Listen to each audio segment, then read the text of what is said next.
네, 감사합니다. 다른 교회 가면 박수를 좀 크게 쳐주더라고요. 네, 감사합니다. 우리 옆 사람 한번 인사하겠습니다. 사랑합니다. 네, 우리 옆 사람 한번 이렇게 인사합니다. 오늘따라 어려 보이십니다. 오늘따라 어려워 보이십니다 아니고요. 어려워 보이십니다. 이렇게 인사하시고요. 보통 이렇게 옆에 잘 앉아 있기가 쉽지 않아요. 근데 사랑하니까 좀 편하니까 여러분들 옆에 이렇게 근처에 앉아 주신 건데요. 이렇게 한번 인사하겠습니다. 마음을 담아서 밥 좀 사주세요. 네. 바쁘면 돈으로 주세요. 이렇게 자꾸 인사하셔야 돼요. 네, 좋습니다. 특별히 지금 계속 여러분들이 다음 세대를 위한 예배를 드리고 있다고 들었습니다. 얼마나 감사한지 모르겠습니다. 특별히 오늘 이렇게 앞에 나와서 우리 찬양한 친구들 얼굴을 보니까 너무 해맑고 너무 잘하는 것 같아요. 예, 너무 찬양도 열심히 하고. 그렇게 안 하면 집에서 뭐 전기 충격 주나요? 이렇게 우리 공산당의 아이들처럼 굉장히 칼군무에 잘 훈련돼서 예배드리는 모습을 보니까 참 보기 좋습니다. 네, 우리 전우사님 찬양 인도하셨죠? 찬양 인도도 너무 잘하시고 참 너무 아름다운 교회입니다. 이렇게 다음 세대를 위해서 특별히 예배를 드린다는 것이 얼마나 감사한지 몰라요. 왜냐하면 이제 한국 교회는 조금만 더 있으면 우리 다음 세대들을 볼 수 없는 교회들이 굉장히 많습니다. 그래서 여러분들이 이런 예배 행진을 계속해서 좀 더 하시면은 좋을 것 같아요. 제가 있는 교단은 합동교단에서 저는 자랐거든요. 합동교단에서 약 10년 전에 주일학교를 한번 조사해 봤어요. 주일학교를 조사해 봤는데 그때가 99회 총회였는데 어떻게 발표가 됐냐면 합동교단이 여러분 작지 않아요. 우리나라에서 가장 큰 교단, 그러니까 가장 많은 교회 수를 갖고 있는 교단이 합동이에요. 그 다음에 이제 여러분들이 속한 통합도 굉장히 큰 교단이죠. 합동이 조금 더 교회 수는 많아요. 근데 그 통계가 어떻게 나왔냐면 그 당시에 주일학교가 없는 부서 교회, 그런 교회가 68%다라고 얘기를 했어요. 코로나 전에 68%. 그렇죠? 그리고 나서 이제 여러분이 속한 통합교단에서도 그 당시쯤에 그러면 대학부가 있는 교회와 없는 교회를 이렇게 조사를 해보니까 청년부가 있는 교회 없는 교회를 이렇게 조사해 보니까 대학 청년부가 없는 교회가 몇 프로가 나냐면 약 74%가 없는 걸로 나왔어요. 그러니까 이게 코로나 이미 전에 한국 교회에 청년부가 없는 교회가 굉장히 많이 있었다라는 거예요. 그러니까 여러분들은 이제 교회가 좀 규모가 있고 이렇게 주일학교 친구들이 있으니까 늘 우리가 뭘 생각하냐면 우리가 그 주일학교 아이들이 항상 많구나 이렇게 생각을 할 수 있잖아요. 근데 실제로 한국 교회는 그렇지가 않아요. 그러니까 앞으로 이제 5년 10년이 되면 주일학교가 없는 교회 수가 제가 볼 때는 90% 이상이 주일학교가 없을 거예요. 이게 한국 교회의 미래상이고 실제로 이제 교회 역사를 보면 여러분 영국 교회, 독일 교회 이런 이야기를 좀 들어보셨어요? 유럽의 교회가 복음화율이 여러분 몇 프로인 줄 아세요? 영국과 유럽 이런 교회가 우리나라에 선교사님을 파송했잖아요. 그렇죠? 예. 영국 교회가 토마스 선교사님을 우리나라에 파송해서 최초의 성경책을 우리 한국 사람에게 전해 준 선교사님이 영국 선교사님이에요. 거기에 지금 누가 담임을 하고 있는 줄 아세요? 영국 사람이 담임을 하는 게 아니라 한국 목회자가 거기서 목회자가 없어서 거기서 담임을 하고 있어요. 굉장히 아이러니하죠. 예. 우리나라에 최초에 와서 복음을 전해준 그 교회의 목회자가 이제는 한국 사람이 거기서 목회를 할 정도로 교회에 목회자가 없는 거예요. 그죠? 복음화율이 몇 프로냐면 영국과 독일, 유럽의 복음화율은 2%, 3%라고 이야기를 합니다. 이해가 안 되시죠? 예전에는 교회에 굉장히 많은 수가 모여서 정말 거대한 예배당을 가득 채울 정도로 스펄전, 존 낙스 이런 사람들이 설교할 때는 5천 명, 10,000명의 회중들이 모여서 예배를 드렸어요. 근데 그 당시에 스펄전, 낙스 이런 분들이 설교할 때 마이크가 있었을까요, 여러분? 마이크 없었어요. 근데도 이 돔 형태로 만들어 갖고 쩌렁쩌렁 다 울리도록 막 그렇게 설교를 하면서 수많은 사람들이 교회당으로 왔거든요. 근데 그 영국 교회와 독일 교회와 그 유럽 교회가 하루아침에 2%, 3%가 된 이유가 있었어요. 그 이유가 뭐냐면 우리는 예전에 한 10년 전에 우리 교회를 얘기할 때 우리는 뭐라고 얘기하냐면 역삼각형이다라는 이야기를 했어요. 역삼각형이란 뭐냐면 위의 세대가 굉장히 많고 아래로 갈수록 줄어드는 역삼각형이라는 얘기를 우리가 많이 했어요. 그죠? 여러분도 아마 들어보셨을 거예요. 근데 지금 전형적인 한국 교회는 어떤 형이냐면 전형적인 한국 교회는 T자형이에요. T자형. T자형이란 건 뭐냐면 이렇게 T라는 것은 여러분 요 평면이 굉장히 길고 밑에는 뭐가 받쳐요? I형에 딱 하나가 받치고 있잖아요. 이게 뭐예요? 이게 T자형이라는 거잖아요. 그러니까 한국 교회가 지금 유럽을 닮아서 딱 어떤 모양이냐면 이 T자형의 여기는 50대, 60대, 70대는 굉장히 두꺼워요. 이게 지금 한국 교회가. 근데 다음 세대는 딱 요 막대기 하나밖에 안 되는 거예요. 그러니까 이 유럽 교회가 이런 형태에 있다가 50대, 60대, 70대 어르신들이 한꺼번에 소천을 하니까 그 교회에 다음 세대 숫자가 없었기 때문에 결국에는 2%, 3%로 줄어들었다는 거예요. 그러면 지금 한국 교회가 어떤 상황이 있냐면 지금 여러분 잘 보셔야 돼요. 한국 교회가 지금 선교의 대상이라는 거예요. 자, 여기서 제가 이제 실질적인 예를 좀 여러분에게 한번 들려줘 볼게요. 자, 여기서 지금 여러분의 교회 여기 지금 예배에서 50대 한번 손 들어보세요. 50대 한번 손 들어보세요. 50대. 네. 60대 손 들어보세요. 네. 70대 손 들어보세요. 네. 요 분들이 지금 예배당에 일어나서 나가면 여러분의 5년, 10년, 15년 뒤에 여러분의 교회 숫자는 지금 여기 예배당에 나와 있는 아이들 숫자밖에 안 되는 거예요. 현실적으로 와닿으세요? 지금 한국 교회가 다 그래요. 한국 교회가 주일날 집회를 가면 머리가 다 하얘요. 머리가 다 하얘. 그럼 그 하얀 권사님들이 이제 10년, 20년, 30년 뒤에 천국에 가면 주일 낮에의 교회 숫자는 예를 들어서 100명인 교회는 10명으로 줄어드는 거예요. 10명으로 줄어드는 거예요. 그러니까 아주 잘 남은 케이스가. 그래서 제가 한국의 대형 교회도 집회를 가고 작은 교회도 집회를 가고 제가 어제는 서울 가고 오늘은 여기 왔다 내일은 또 부산에 가서 집회를 하는데 한국에 이렇게 집회를 가면서 보면 50대, 60대, 70대는 많아요. 근데 그분들이 딱 빠져나가면 아무도 안 남아요. 한국 교회는. 그래서 앞으로 지금 한국 교회의 크리스찬 비율은 우리가 예전에는 1200만이라는 이야기 들어보셨죠? 어느 날 1000만이라고 이야기했죠.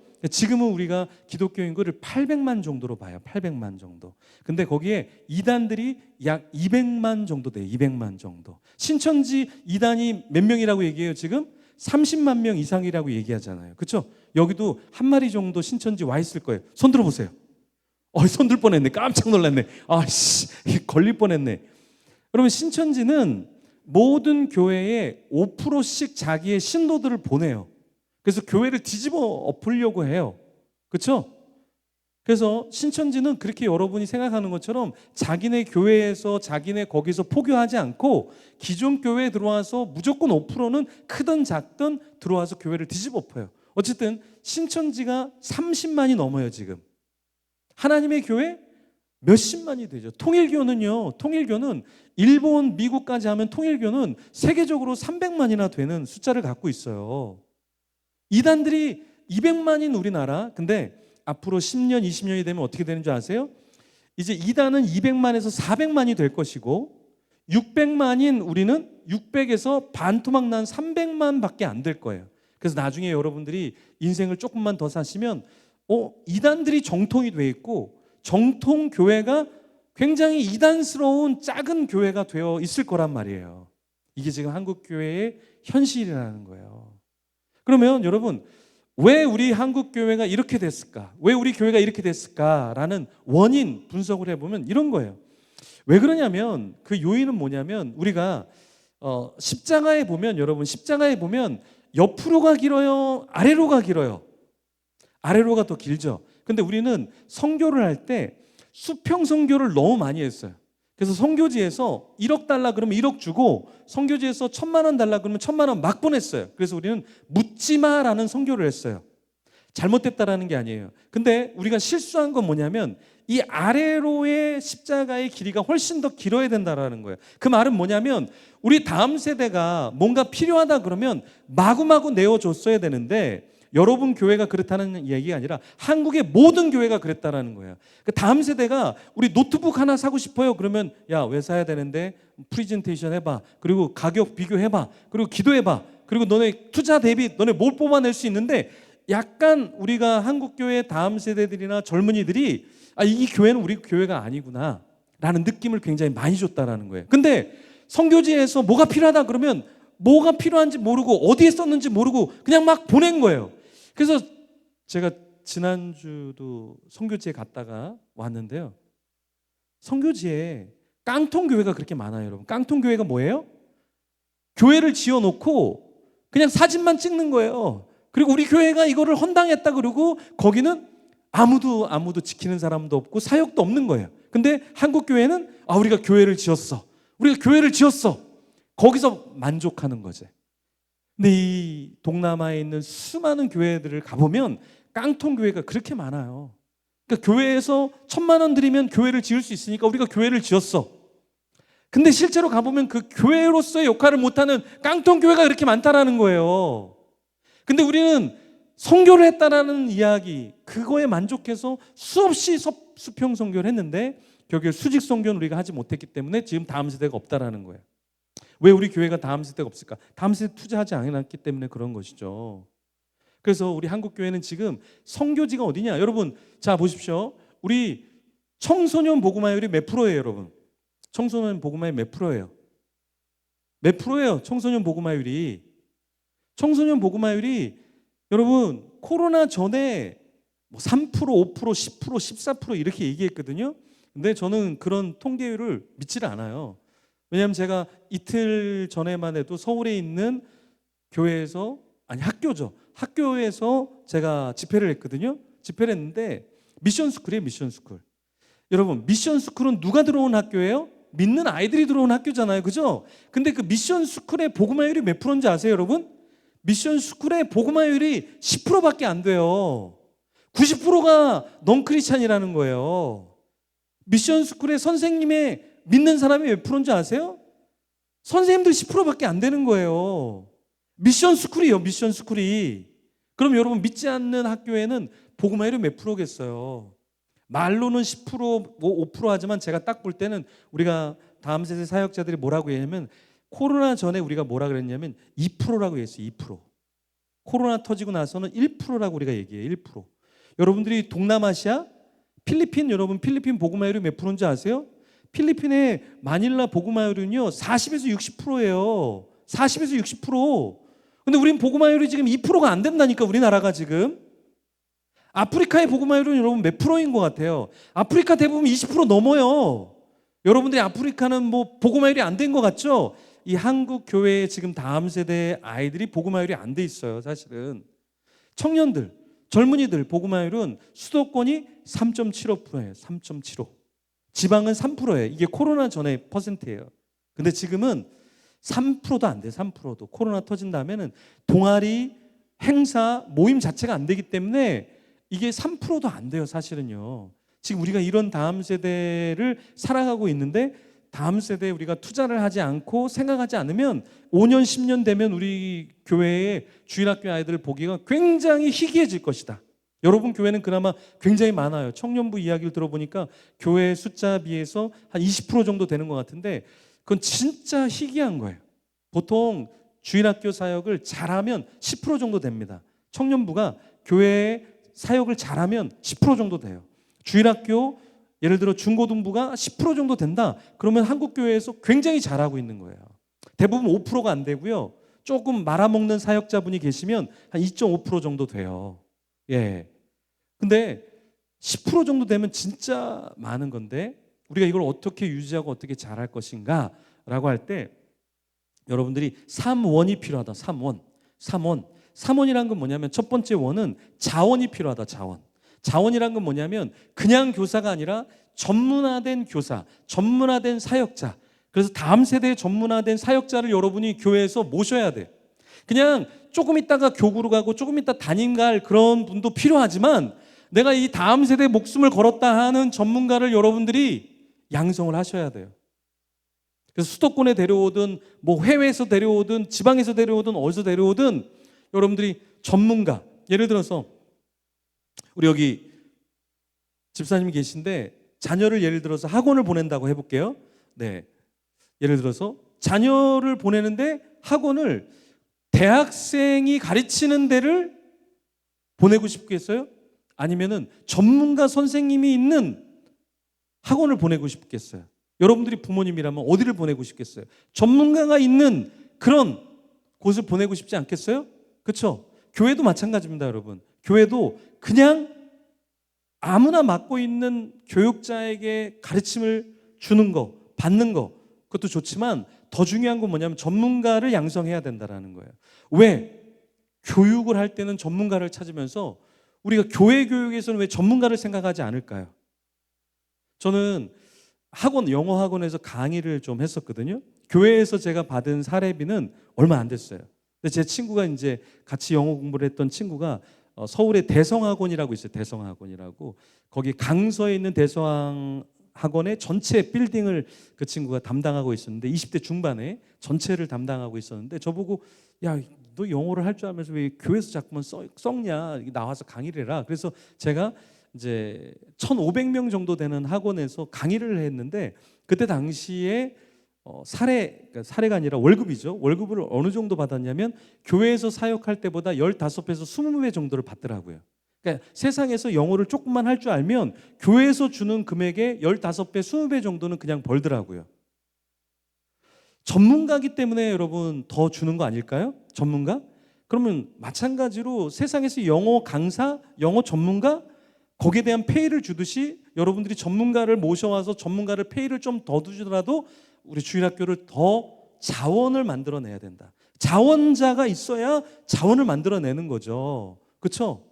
그래서 첫 번째 우리 교회가 사역자에 대한 투자, 사역자에 대한 투자를 여러분들이 마다하는 것은 여러분 교회를 망치는 거예요. 사역자들 세미나 보내주고 사역자들 배울 수 있도록 해주고 탐방하게 해주고 그걸 끊임없이 해줘야 된다. 그래야 교회가 살아난다라는 거예요. 두 번째 원은 자원 다음엔 후원이에요. 후원. 후원이라는 건 뭐예요? 필요하다 그러면 좀 주세요.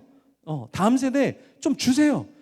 복음화율이 2% 3%도 안 되는 그 다음 세대에 왜 우리가 투자를 못해요? 이미 선교지는 넘쳐나요. 복음화율이. 우리 한국교회가 지금 죽게 생겼는데 내 자식은 지금 굶어 죽고 있는데 다른 자식은 그냥 맨날 고기 먹이는 거예요. 고기 먹이는 거야.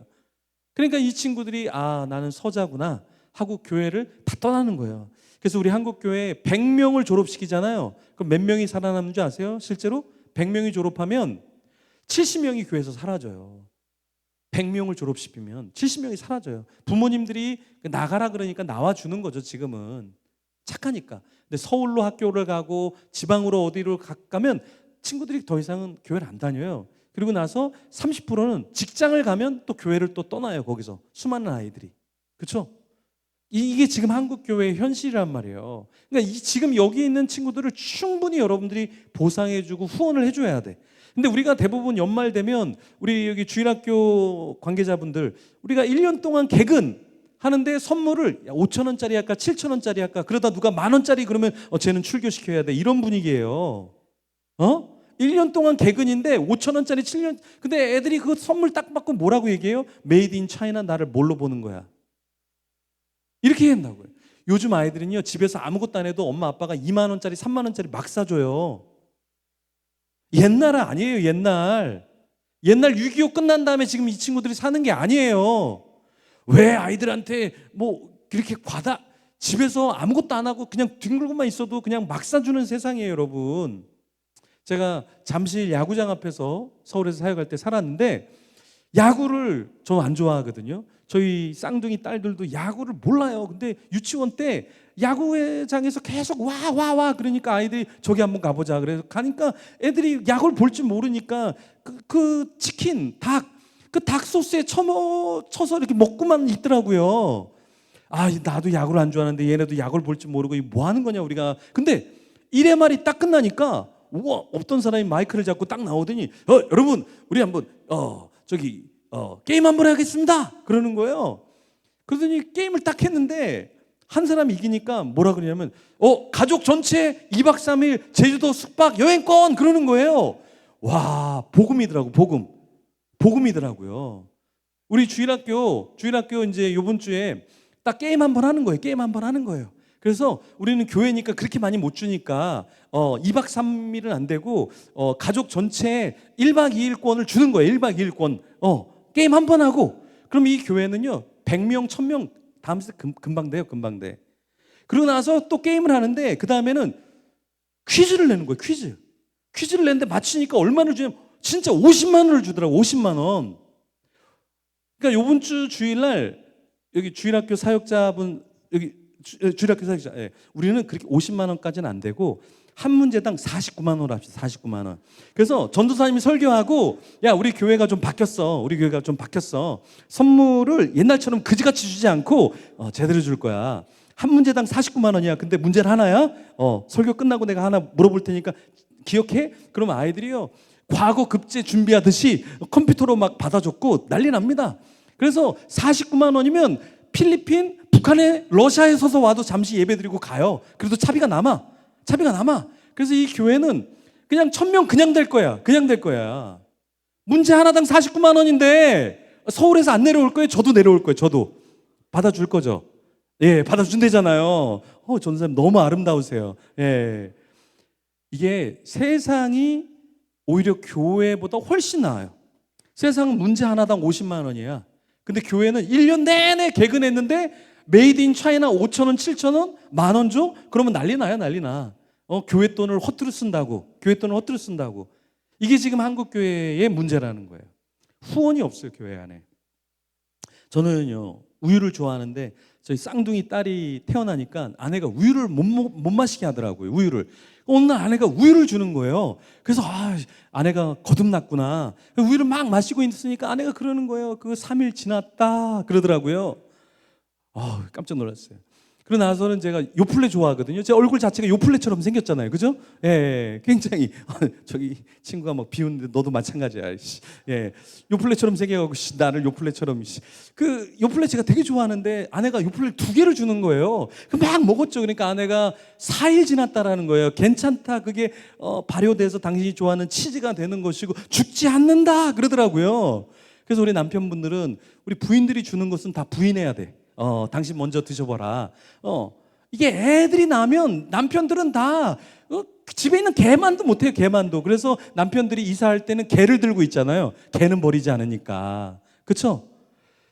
아이들이 무조건 우선이에요. 아이들이. 저는요, 제가 운동 좋아하거든요. 그래서 제가 아내한테 운동기구를 좀 사야 되겠다. 근데 비싼 것도 아니고 10,000원짜리. 당근. 우리 어르신들은 당근이라는 마켓이 있어요. 당근에서 10,000원짜리 제가 산다 그러니까 저희 아내가 뭐라는 줄 아세요? 여보, 기도하세요. 그러더라고요. 아니, 10,000원짜리 사겠다는데 기도하라는 건 뭐예요? 사지 말라는 얘기잖아요. 근데 애들이 뭐 수영장을 가겠다, 뭐 농구를 가겠다 그러면 다 보내요. 근데 제가 10,000원짜리 쓰겠다는데 저희 집 전화번호, 저희 아내 전화번호는 010-490 마구 돌려거든요. 마구 돌려서 좀 얘기해 주세요. 10,000원짜리 좀 살 수 있게. 아이들이 하는 건 다 돼. 근데 제가 하는 건 안 돼. 그게 맞는 거예요. 그게 가정이 아이들 중심이어야 되는 거예요. 교회는요, 아이들 중심이에요. 아이들 중심이어야 된다고요. 근데 어떤 교회는 가보면 어른들이 있는 데는 막 에어컨이 막 돌아요. 근데 아이들이 있는 데는 막 선풍기가 막 돌아. 그러니까 애들이 막 도는 거예요. 아니, 아이들이 있는데 선풍기가 아니라 에어컨이 돌고 어른들은 시원한 바람 많이 쐈잖아요. 그죠?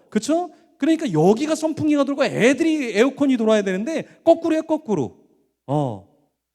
이게 지금 한국교회 현실이다 보니까 한국교회가 굉장히 어렵다. 세 번째, 우리에게 필요한 건 자원, 후원, 지원이 필요하다. 지원이라는 게 뭐냐면 아이들에게 어떤 것이 지원돼야 될까?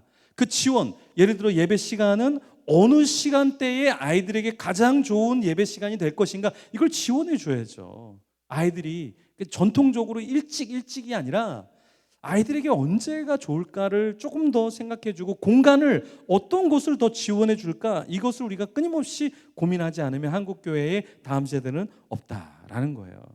그래서 우리는 무엇을 생각해야 되냐면 우리 위주가 아니라 아이들 위주의 다음 세대 위주가 되어야 한다라는 거예요. 그래서 이렇게 오늘 찬양한 친구들은 오늘 집에 가서 우리 부모님들은 용돈을 좀 주세요. 용돈. 이렇게 예배를 드리고 잘한 친구들에게 용돈을 좀 주세요. 충분히. 예.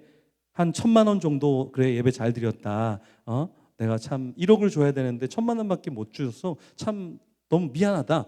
이 정도는 돼야 되는 거 아니에요. 이 예배가, 이 기쁨이 있어야지. 우리가 그지도 아니고, 예, 지원과 자원과 후원이 있어야 교회가 된다라는 거예요. 제가 그림을 하나 보여드릴게요. 첫 번째 사진 한번 보겠습니다. 자, 이게 뭘까요? 이게 뭘까요? 예, 연어. 예, 많이 드신 분 바로 아시네요. 예, 연어. 이 연어는요, GPS, 내비게이션이 없는데 2만 킬로를 갔다가 다시 자기가 태어난 그 산골짜기 골짜기로 들어와서 산란을 하고 죽죠. 그렇죠? 네. 사진은 한 5초 정도만 띄워주세요. 아무리 제 얼굴이 그렇게 힘들어도 연어보단 낫지 않겠어요? 그래도 네, 사진 한 5초에서 7초 정도만 띄워주시면 되겠어요. 자, 이 연어는요, 자기가 자녀를 산란할 때 2만 킬로를 달리면서 먹지 않습니다. 그리고 연어가 어떻게 산골짜기로 올라가냐면 벽을 몸을 부딪혀서 올라가는 거예요. 그리고 가지가, 나뭇가지가 있으면 그 나뭇가지를 사이를 막 비집고 가면 이게 찢어져요. 그래서 연어가 산란할 때 그 위에를 올라가 보면 냄새가 진동합니다. 냄새. 못 먹어요. 완전 너덜너덜해져서 알 낳고 다 죽어요. 그게 연어의 자녀, 다음 세대 사랑인 거예요. 그 다음에 이 물고기 한번 보여주시죠. 이거 뭘까요? 이거 맞추는 분은 10억을 드리고 갈게요. 네, 뭐예요 이거? 제가 교회마다 가서 물어봤는데 참 못 맞춰요. 네. 우리 요플레 친구 뭐예요 이거? 네. 이거 천축잉어예요. 천축잉어. 천축잉어. 잉어과인데 이 천축잉어는 암컷이 알을 낳으면 수컷이 그 알을 다 입속에 다 집어넣어요. 그러면 맛있는 게 있으면 수컷이 이걸 다 내뱉고 이걸 먹을까요? 수컷이 전혀 아무것도 안 먹겠죠. 네, 다음 그림 한번 보여주세요. 이렇게 알을 다 안에다 넣고 수컷은 절대 먹지 않는 거예요. 알이 다 부화해서 자랄 때까지. 이게 천축잉어의 수컷의 자식 사랑인 거예요. 자, 세 번째 그림을 또 보여드릴게요. 이게 뭐냐? 여기 보면 이 나뭇잎 안에 있는 게 거미예요. 거미. 근데 이 거미는 일반 거미가 아니라 염낭거미라는 게 있어요. 염낭거미. 염낭거미는 자기가 알을 낳을 때 자기 몸을 칭칭 감아요. 그리고 알을 낳아요. 그러면 알을 낳으면, 거미를 낳으면 거미가, 여러분들 거미는요, 산 거를 먹을까요? 죽은 걸 먹을까요? 거미는요, 죽은 걸 먹지 않고 산 걸 먹어요. 그러면 거미가 처음 태어났을 때 살아있는 게 뭘까요? 자기 어미죠. 자기 어미를 씹어먹는 거예요. 그래서 그 어미는 자기가 도망가지 않도록 자기 몸을 칭칭 감는 거예요. 이게 다음 세대 자녀를 사랑하는, 미물도 이렇게 다음 세대를 위해서 내어주는 거예요. 근데 교회는 거꾸로 해요. 거꾸로. 다음 세대가 먹어야 될 걸 다 어른들이 먹거나 다 다른 데 다 갖다 줘버려. 이게 다음 세대 사역의 굉장히 위험 요소다. 예수님께서는 오늘 본문에 보면 예수님께서 제자들에게 이르시되 1절에, 그러면서 2절에 예수님께서 이틀이 지나면 유월절이다. 그래서 예수님은 십자가에 못 박힐 걸 생각하셔요. 근데 이런 상황 가운데서도 예수님은 제자들을 생각한다고요. 제자들. 자기를 생각하는 게 아니라 제자들을 생각하는 거예요. 근데 이 종교 지도자들은 어떤 사람이었냐면, 종교 지도자들은 오늘 본문에 5절에 보면 종교 지도자들은 말하기를 밀란이 날까 하노니, 이 말은 뭐냐면, 야, 우리가 이거 예수님 죽이다가 혹시 난동이 일어나면 우리한테 피해 있는 거 아니야? 이게 종교 지도자들의 특징인 거예요. 종교 지도자들의 특징은 뭐냐면, 나한테 손해가 있으면 안 돼라는 게 종교 지도자들의 특징이라는 거예요. 그래서 여러분들이 신앙생활을 오래 하잖아요. 그럼 어떤 문제가 생기냐면 자꾸 계산하기 시작한다는 거예요. 신앙은 계산하는 게 아니에요. 신앙은 그냥 사랑을 내밀어 주는 거죠. 신앙은요, 어느 순간 우리가 종교화되면 자꾸 계산하기 시작해요. 내가 이거 11조를 계산해, 감사헌금을 계산해, 성교헌금을 계산해, 봉사를 계산해. 왜 내가 이렇게 열심히 하는데 교회가 나를 몰라줘? 계산하기 때문에 시험에 드는 거예요. 여러분, 이 종교 지도자들이 한 건, 예수님은 자기가 죽음의 앞에 있는데도 제자들을 생각하잖아요. 근데 종교 지도자들은 지금 굉장한 권위 위에, 지위 위에 있으면서도 하나라도 1%라도 밀란이 날까 두렵다. 자기들에게 일말의 손해가 있으면 어떡하지?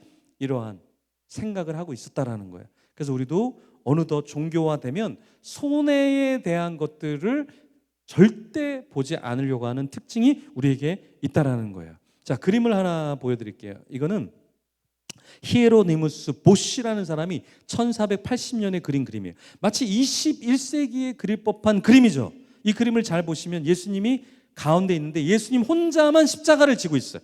나머지 그림을 보시면 군인들, 유대인들, 여인, 종교 지도자들, 아이 다 십자가 곁에만 있지 십자가를 지는 사람은 한 명도 없는 거예요.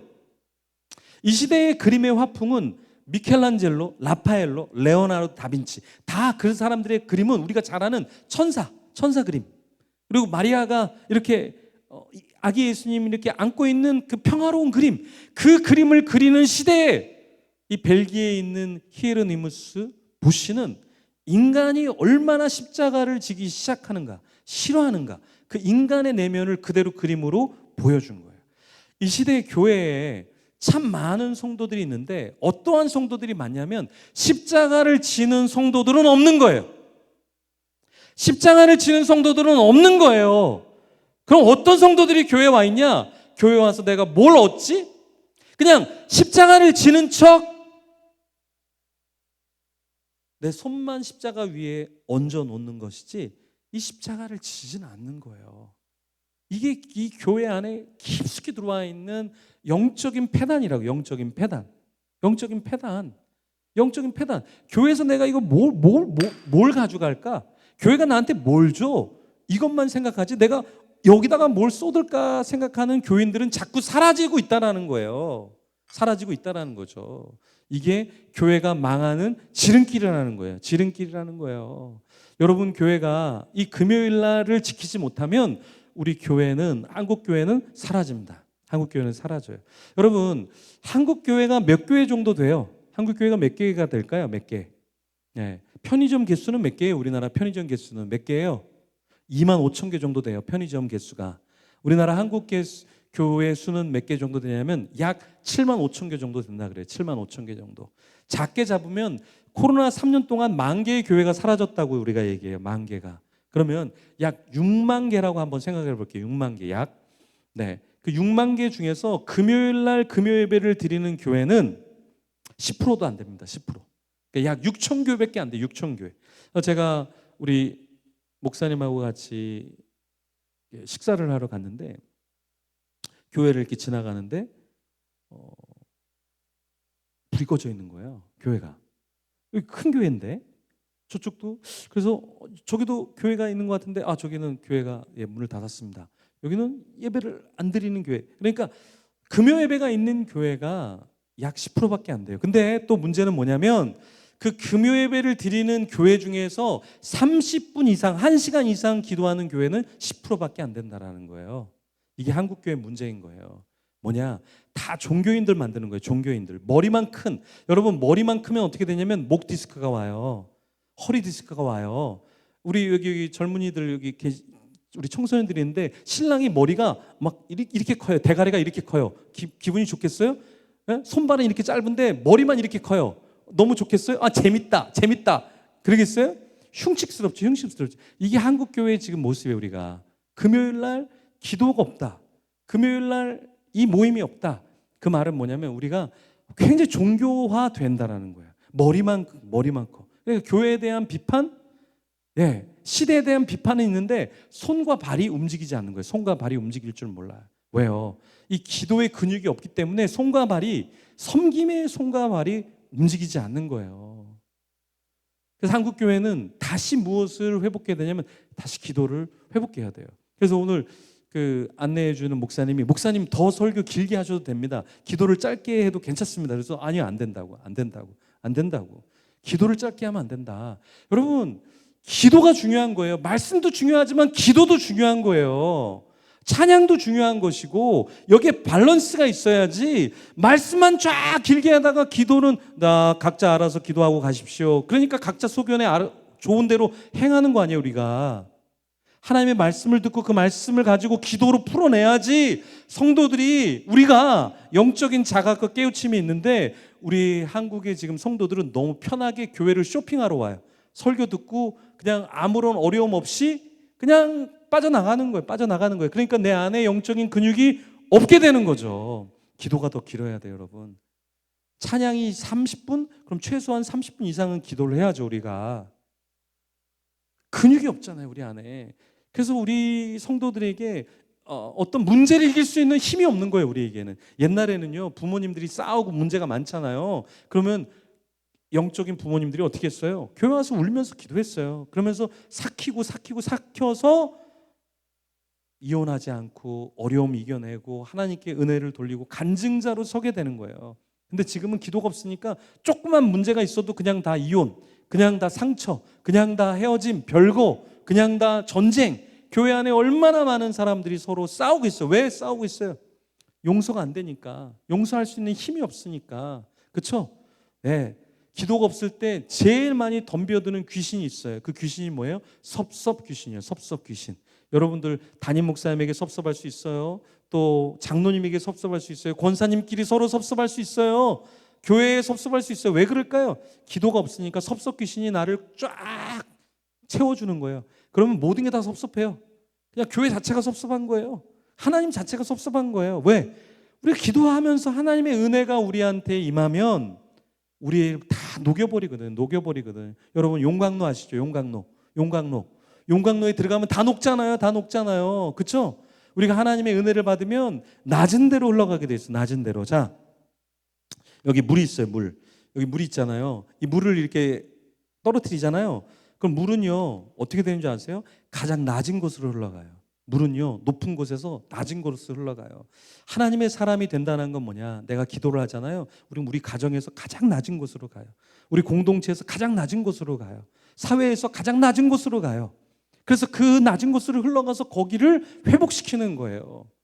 근데 우리가 이런 물 같은 존재가 되지 않잖아요. 자꾸 높아지려고 그래. 화려해지려고 그래. 사람들에게 막 잘 보이려고 그래. 그거 다 가짜예요, 가짜. 그 고옥하는 목사님이 3허를 조심하라고 그랬어요. 3허. 허세, 허수, 허상. 이 3허를 조심하라 그랬어요. 신앙에 빠져서 우리가 잘못 빠져서 허수. 아, 우리 많이 모여. 우리 괜찮아. 이런 거. 허수에 빠져요. 허상. 아, 나 괜찮은 사람이야. 이런 것들. 허세의 허상과 허수 이런 거에 빠져서는요. 신앙을 온전히 살 수가 없어요. 신앙인으로 살 수가 없어요. 종교인으로 살 수 있어도 신앙인으로 살 수 없다라는 거예요. 자, 사진 하나 보여주세요. 오늘 마지막 사진인데요. 이게 희생부활자가 되라라는 제목을 제가 드렸는데 이 희생부활자는 영화예요. 영화. 제 얘기 잘 들으셔야 돼요. 이거 영화의 얘기예요.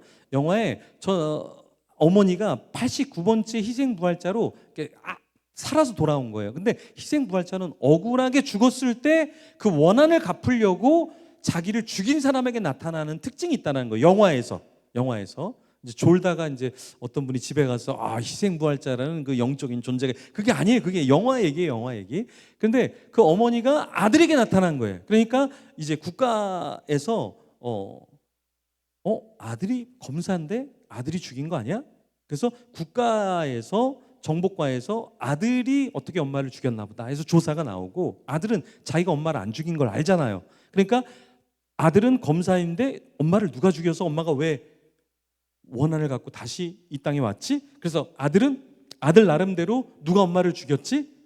찾는 거예요. 네. 나중에 결론 부분에 보면 아들이 이제 검사가 되기 위해서 시험을 쳤다가 사법고시에 합격하고 이제 검사가 돼서 너무 기분이 좋아서 술을 먹고 집에 오는데 엄마 트럭이 있는 거예요. 엄마 트럭, 배추를 팔던 엄마 트럭이 있어서 그 트럭을 몰고 빗길에 가다가 소녀를 치어서 죽인 거예요. 그 소녀가 너무 억울해서 다시 살아나서 아들을 죽이려고 이 땅에 내려온 거예요. 근데 엄마가 내 아들이 죽으면 안 되니까 자기도 그 아들을 살리려고 희생부활자로 아들에게 나타났던 거예요. 근데 마지막 엔딩 장면이 뭐냐면 비가 엄청나게 오는 그 비 오는 날 엄마가 아스팔트 위에서 무릎 꿇고 그 어린 소녀에게 나를 다시 죽여달라 그러면서 울면서 자기의 머리를 아스팔트에다가 부딪혀서 피를 흘리면서 내 아들은 아무 잘못 없으니까 나를 죽여달라라는 그 어머니의 통곡이 마지막 장면이에요. 저는 그 장면을 보면서 예수님의 장면, 예수님의 마음을 보는 것 같았어요. 예수님이 여기 있는 우리가 뭔가를 잘못한 게 아니라 내가 잘못했습니다. 주님, 저를 죽여주세요. 제가 모든 죄를 다 짊어지고 가겠습니다. 라고 한 그 예수님의 모습을 보는 것 같았어요. 제가 서두에 교회가 잘못했어 라는 말을 하는 게 아니에요. 누가 잘못했어 라는 말을 하고 싶은 게 아니라 예수님의 심장을 갖고 있다면 내가 잘못했어. 내가 내 지갑을 열지 않았어. 내 지갑을 열지 않았어. 루터는 이런 얘기를 했어요. 진정한 회개자는 자기의 지갑을 연다라고 얘기를 했어요. 만약에 다음 세대의 교회 재정 지원이 좀 부족하다. 그럼 내 지갑을 열어서 다음 세대 아이들에게 쏴주면 되잖아요. 아이들 먹여주면 되잖아요. 그래서 저는 전도사 생활하면서 제가 경기도에서 살았는데 그때 교회가 서울에 있었어요. 서울 끝자락에 있었는데 그 왕복되는 거리가 꽤 걸었는데 일주일에 제가 몇 번을 가냐면 일주일에 4번을 갔어요. 일주일에 4번. 4번 가서 아이들하고 찬양하고 운동하면서 매번 아이들을 밥을 사줬어요. 밥을 사줬어요. 사례비 받는 거 다 아이들 밥을 사주고 제가 영어를 조금 할 줄 안다고 했잖아요. 제가 10명 정도 영어 과외를 했었거든요. 사역하면서도. 그 과외비 받아갖고 아이들 다 밥을 사줬어요. 나중에는 권사님들이 이렇게 이렇게 구깃구깃 해갖고 신문지에 뭘 싸서 이렇게 주고 가셔요. 아무 말씀도 안 하고 그냥 주고 가셔요. 그래서 나 신문지 주고 왔다가 보면은 열어보면 거기에 5만 원짜리가 들어있고 그걸로 또 아이들 밥 사주고 이렇게 사역을 했는데요. 교회에서 돈을 줘서 아이들 밥을 사주는 게 아니라 제가 벌어서 교회에서 받은 걸로 아이들 밥을 사줬어요. 나중에 제가 유학을 갔는데 잠깐 공부하다가 들어왔는데 그 친구들을 이렇게 만났는데 그런 얘기를 하더라고요. 전도사님 그때 전도사님의 젊음을 저희에게 주셔서 너무나 감사해요. 이런 이야기를 하더라고요. 아이들은 모를 것 같지만 5년, 10년 뒤에 우리가 어떻게 사랑했는지를 다 기억한다라는 거예요. 우리가 다음 세대를 위해서 어떻게 해야 될까? 예수님의 심장을 가지고 내가 못한 것에 대해서 주님 앞에서 죄송합니다라는 기도를 하는 것이 맞는 것이지 교회가 잘못했어, 누가 잘못했어, 이것은 올바르지 않다. 예수님의 모습처럼 주님 제가 그 십자가를 지겠습니다라는 마음이 있어야 된다라는 거예요. 제가 유학할 때 교회 왕복 거리가 왕복 100km였어요. 왕복 100km. 제가 몇 번을 교회를 갔냐면 파트타임으로 제가 성서학, 시리아어, 아람어, 히브리어, 헬라어, 성서 고대어를 공부하면서 몇 번을 교회를 갔냐면 일주일에 4번을 교회를 갔어요. 왕복 400km를 제가 왔다 갔다 했어요. 일주일에. 파트 전도사인데. 왜? 아이들 리더를 키우고 싶어서, 젊은이들 리더를 키우고 싶어서. 그러니까 아내가 이런 얘기를 하더라고요. 여보 여기 공부하러 왔어? 사역하러 왔어? 라고 얘기를 하더라고요. 사역도 중요하지만 아이들에게 말씀을 나누고 리더를 키우고 같이 예배하는 것이 훨씬 더 중요하잖아요. 그렇죠? 그래서 여러분들이 다음 세대 교회 가면 이런 얘기를 해요. 장로님이 요즘 아이들은 장로한테 인사를 안 해. 근데 이 아이들은요 장로님이 고기를 사주잖아요. 그럼 고기 사준 장로님의 그 이름을 자기들의 생명책에서 지우질 않아. 그래서 지나가면 저 장로님은 대단하신 분이야. 이 땅에서 영원히 사셔서 우리를 계속 고기를 사주셔야 돼. 막 이렇게 기도를 한단 말이에요. 우리 친구들, 우리 권사님들이 아이스크림 사주잖아요. 그러면 지나가면 저 권사님이 그때 시원한 아이스크림을 사주셨는데 이 땅에서 영원히 사셔서 우리를 계속 사줘야 되는데 정말 믿음의 권사님이야. 이렇게 아이들은 마음속에 권사님이 누군지 장로님이 누군지 다 알아요. 근데 내가 교회 장로인데 장로인 줄 아이들이 몰라요? 그 말은 뭐냐면 내가 장로의 역할을 하지 않았다는 거예요. 우리 아이들이 이렇게 이쁘게 찬양하면 권사님들 가만히 있으면 안 돼요. 대책을 세워야 돼요. 여기 지금 찬양하는 아이들 우리 친구들 아이스크림 먹어봤어요? 여기서? 못 먹어봤어요? 네, 지금 교회 떠날 준비하잖아요. 아이스크림 주는 교회는 어딘가, 썰치하고 막 그러잖아요. 이렇게 찬양하면 고기를 먹여줘야 될 거 아니에요. 이 친구들이 지금 뭐 북한에서 온 것도 아니고 지금 뭐 해골밖에 안 남았는데, 네, 고기 먹고 싶어요? 먹고 싶대잖아요. 이 친구들은요, 햄버거만 사줘도 7,000원짜리, 8,000원짜리 햄버거만 사줘도 이 교회 하나 지어줘요, 나중에. 우리 친구들이 순수해요, 순수해요. 여러분, 내가 직분자다, 내가 뭐 하는 사람이다 말할 필요 없어요. 생함으로, 사랑으로 먹여주면 이 아이들은 더 10배, 100배 교회에 갚아주는 거예요. 사랑은 내리사랑이에요, 내리사랑. 위에서 아래로 내리사랑하면 이 아이들이 또 교회를 사랑하고 이 교회의 기둥이 되는 거예요. 여러분, 교회에 기둥이 없으면 어떻게 교회가 세워지겠어요? 다음 세대 이 친구들이 교회의 기둥이에요. 이 친구가 다 기둥이에요, 기둥. 여러분들은 기둥을 기둥으로 세워야 돼요. 딴 데 후원하는 거 좋아요. 제가 하지 말라는 얘기 아니에요. 하지만 이 친구들을 충분히 여러분들이 어떻게 이 친구들을 내가 축복해 줄까? 우리 교육부서를 어떻게 축복해 줄까? 이 2%인 다음 세대를 어떻게 20%의 복음화율로 만들까? 3%인 이 젊은이들 어떻게 30%로 복음화율을 만들까? 이 장로님들이 뭐 해야 돼요? 안수 집사님들은 뭐 하는 분들인지 늘 고민이 많으시죠? 내가 안수는 받았는데 집사는 집사인데 뭐 하는 사람들인지 모르죠? 이 다음 세대에 맛있는 거 사주는 거예요. 안수 집사님들. 맨날 우리는 뭐 해야 돼? 뭐 해야 돼? 족구하고 뭐 맛있는 거 드시고 그러지 마시고 이 다음 세대가 뭐가 필요하냐. 그래서 좀 설날 때 용돈 좀 주세요. 한 사람당 100만 원씩 용돈을 좀 주시라고요.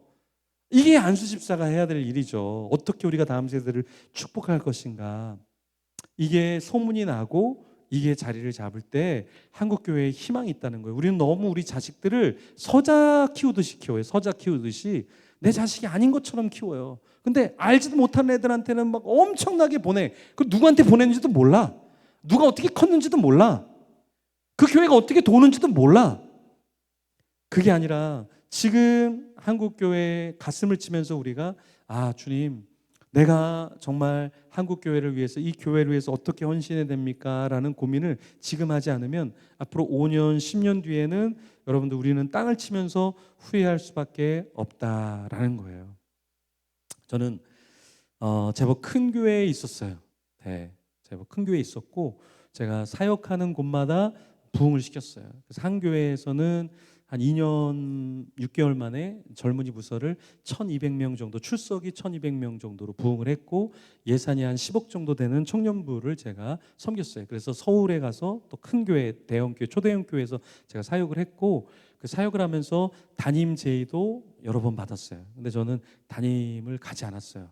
근데 왜 가지 않았냐면 나의 젊음을 내가 조금이라도 더 젊은이들을 섬길 수 있다면 나는 젊은이 사역을 하는 게 맞다라는 이야기, 생각 그런 걸 했어요. 그래서 여러 번 담임 제의를 제가 거부를 했고 그리고 나중에 조금 더 자유롭게 사역을 해야 되겠다. 그래서 개척을 해서 지금 이렇게 여러분에게 와서 설교도 하고 연합사역도 하고 여러 가지 다음 세대 목회자를 키우는 일들을 사실은 좀 하고 있어요. 제 나름대로 고민하면서 생각한 건 뭐냐면 이게 지금 다음 세대는 골든 타임이라는 게 있는 거예요. 골든 타임이라는 게 뭐냐면 사람이 물에 빠졌을 때 빨리 건져서 인공호흡을 하면 살 수가 있는 거예요. 근데 빠졌는데도 가만히 놔두면 사람은 죽을 수밖에 없다라는 거죠. 그렇죠? 네네네. 이 타이밍이 중요한데 지금 죽이는 타이밍이잖아요. 이렇게 뭐든지 다 타이밍이 있다고. 골든 타이밍이라는 게 있는 거예요. 그 타이밍을 놓치면 나중에는 아무리 손을 써도 그것이 살릴 수가 없는 거예요. 지금 살렸네요. 이게 타이밍이 굉장히 중요하다는 거예요. 교회도 마찬가지예요, 여러분. 우리는 늘 다음 세대가 우리 곁에 있을 거라고 생각하는데 절대 그렇지 않아요. 절대 그렇지 않아요. 한국 교회를 여러분 잘 보십시오. 예전에는 정말 주일학교가 북만 치고 초코파이 하나로 아이들을 수백 명을 모을 수 있었어요. 그죠? 옛날에. 그래서 초코파이 한 상자가 있으면 아이 한 명을 선교사로 그냥 파송할 수 있었어요. 너 초코파이 한 상자 줄 테니까 너 북한으로 선교 갈래? 네, 가겠습니다. 이런 시기가 있었어요. 근데 지금은 초코파이 한 상자 주면 지금 장난하나? 우리 부모님은 아무것도 안 해도 초코파이 한 상자가 아니라 더 좋은 거를 사주는데 시대가 바뀌었어요. 우리가 지금 시대에 늦지 않았어요. 이 아이들을 축복해주고 이 아이들을 대변해서 우리가 가슴을 치면서 주님 제가 부족했습니다. 제가 잘못 생각했습니다. 주님 제가 잘못했습니다 라고 하는 그 성도, 그 장로, 그 권사, 그 직분자, 그 예배자가 나올 때 이 교회가 회복될 줄 믿습니다. 교회를 욕하지 마세요. 누굴 욕하지 마세요. 나 자신 희생부활자처럼 내가 잘못했습니다. 나를 죽여주세요 라고 하는 자가 나타날 때 이 교회는 다시 소망이 있을 줄 믿습니다. 그래서 우리가 행복한 교회가 아니라 우리 다음 세대가 교회가 그리워지고 교회에 오고 싶고 함께하고 싶고 교회를 생각하면 눈물이 나는 그런 교회, 그 교회를 우리가 만들어야 할 줄 믿습니다. 우리 이 시간에 같이 반주해 주시고요. 기도하는 시간 같이 갖도록 하겠습니다. 다 한번 눈을 한번 감아 주시겠어요?